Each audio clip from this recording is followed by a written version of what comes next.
हम होटल के बाहर बैठे हुए थे। अचानक एक ज़ोर से धमाका हुआ, हम सब भागे, देखा और हर तरफ धुआं और आग लगी थी। हमने फ़ौरन ही रेस्क्यू कॉल की और पुलिस को कॉल की।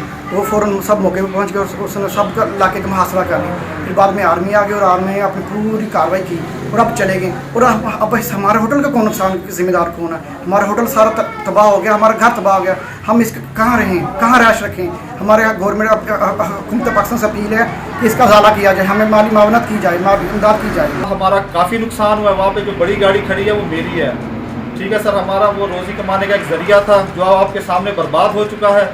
हम आप गवर्नमेंट पाकिस्तान से, वज़ीर आज़म साहब से और वज़ीर आला पंजाब से गुजारिश करते हैं कि हमारी मदद की जाए और हमारे नुकसान का अज़ाला किया जाए।